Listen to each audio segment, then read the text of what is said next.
এনে দেখা যায় একটা মোবাইলের দোকান, তাহলে এনে এই মোবাইলের দোকানটা যাই। ভাই এই মোবাইলটা কি ঠিক করানো যাইবো? ও ভাই, মোবাইল ঠিক করাই তো আমার কাজ। কি সমস্যা আপনার মোবাইলে? ভাই হঠাৎ করে মোবাইলটা বন্ধ হয়ে গেছে, এখন কি কি মাল লাগে লাগান, আর টাকা লয়ে টেনশন করেন না, আমি পরে আইসা টাকা দিয়ে দিব না। ও ভাই, আমি ঠিক করে রাখতাছি, আপনি আপনার কাজটা সাইরে আসেন। আচ্ছা ভাই, তাহলে আপনি ঠিক করে রাখেন, আমি আমার কাজটা শেষ করে এসে নিয়ে যাবো। হ্যাঁ এই যে মোবাইলটা কি সমস্যা, চার্জার লাগাইয়া দেই তো ঠিক হয়ে গেল। আরে মোবাইলে তো দিই কোনো সমস্যা নাই, চার্জার লাগাইতে ওয়ান হয়ে গেছে মোবাইলটা। আচ্ছা ঠিক আছে, 1 টাকার মালও লাগে নাই, লোকটা টাকা দিয়ে বাঁচছে। ভাই আমার ফোনটা কি ঠিক করছেন? হ ভাই, আপনার মোবাইলটা ঠিক করছি, এই যে দেখেন আপনার মোবাইলটা। ভাই মোবাইলটা দেন তো দেখি। আসলে তো ঠিক হয়ে গেছে গা। ভাই মোবাইল তো ঠিক হয়ে গেছে ভাই, এখন কয় টাকা দেওয়া লাগবে আপনারে?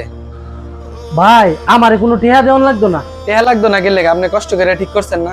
ভাই আমার কোনো কষ্ট হয় নাই, আপনার মোবাইলটা ঠিকই ছিল, আমি চার্জে লাগানোর পরে ওয়ান হয়ে গেছে, কোনো মাল লাগে নাই। ভাই তাহলে আপনি থাকেন, আমি আইতাছি।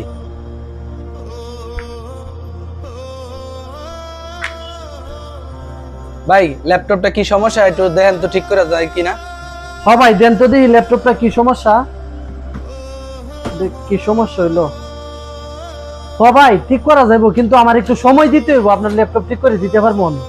আচ্ছা ভাই ঠিক আছে, আপনি দেখেন, যতদিন সময় লাগে দেখেন আপনি। ভাই একটা কথা জিজ্ঞেস করি আপনারে। কি কথা ভাই, জিজ্ঞাসা করেন, কোনো সমস্যা নেই। ভাই আপনি তো চাইলে মোবাইলটা আর ল্যাপটপটা একসাথে দিতে পারতেন, তাহলে আলাদা আলাদা কেন দিলেন? আচ্ছা ভাই, জিজ্ঞাসা যেহেতু করছেন তাহলে আমি বলি। আসলে আমার ফোনটা নষ্ট ছিল না, হ্যাঁ আপনার আমি দিছি দেখার জন্য যে আপনি আসলে সৎ ব্যবসায়ী না অসৎ ব্যবসায়ী। মূলত আমার ল্যাপটপটাই সমস্যা, আমার মোবাইলটা ঠিকই আছে।